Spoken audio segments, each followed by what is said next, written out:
मध्य प्रदेश में आप सभी का बहुत स्वागत है। आपके साथ मैं हूं दीपिका नेगी। चलिए बुलेटिन की शुरुआत करते हैं। भोपाल से आ रही है खबर, जहां पर चिकित्सा शिक्षा मंत्री विश्वास सारंग का बयान सामने आया है। बड़ी जानकारी राजधानी भोपाल से दे रहे हैं। वायरस के अलग अलग वेरिएंट सामने आ रहे हैं।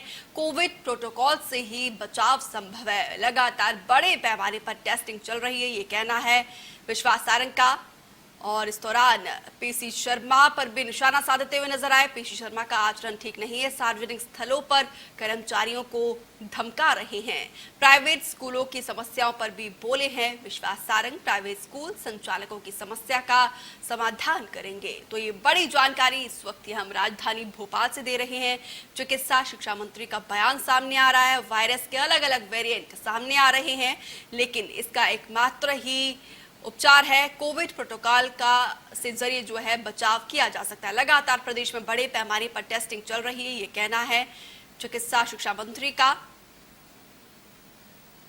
तो इंडिया न्यूज भी यही अपील करता है, कोविड-19 के नियमों का सख्ती से पालन करें। तीसरी लहर की आशंका वैज्ञानिकों ने जताई है और लगातार वायरस के अलग अलग वेरिएंट भी सामने आ रहे हैं।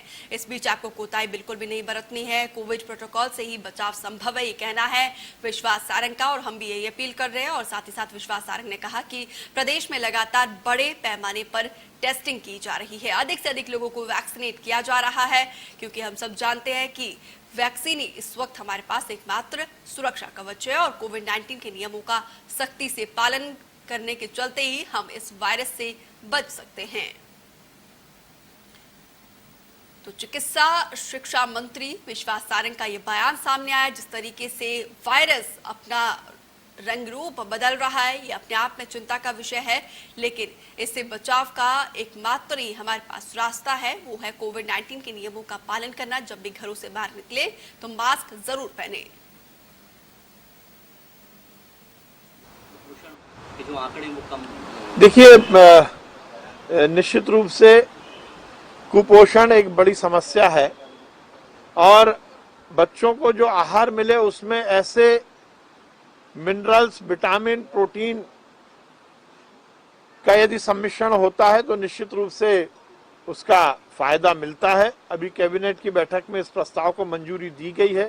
केंद्र सरकार और राज्य सरकार दोनों इसका खर्चा वहन करेंगे और अभी पायलट प्रोजेक्ट के रूप में कुछ जिलों में ये शुरू किया जा रहा है और उसके बाद पूरे प्रदेश में इसको लागू करेंगे। इसके निश्चित रूप से सुखद और सकारात्मक परिणाम हमें देखने को मिलेंगे। निश्चित रूप से प्राइवेट स्कूल संचालकों की भी बात हम पूरी ध्यान से विचार कर रहे हैं, पर कोरोना के संक्रमण में हमें ये भी सुनिश्चित करना है कि बच्चे इससे संक्रमित ना हो।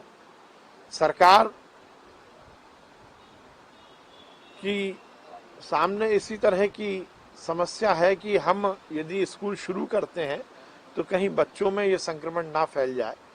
इसीलिए अभी ये निर्णय लिया गया, 15 जुलाई तक ये निर्णय लिया गया। इसको फिर रिव्यू किया जाएगा। प्रकार से हम दक्षिण पश्चिम के विधायक जी का आचरण देख रहे हैं, वो लगातार इस तरह के सार्वजनिक स्थलों पर शासकीय कर्मचारी के साथ मारपीट और धमकी और बदतमीजी की हरकतें करते आए हैं। ये बहुत शर्मनाक है।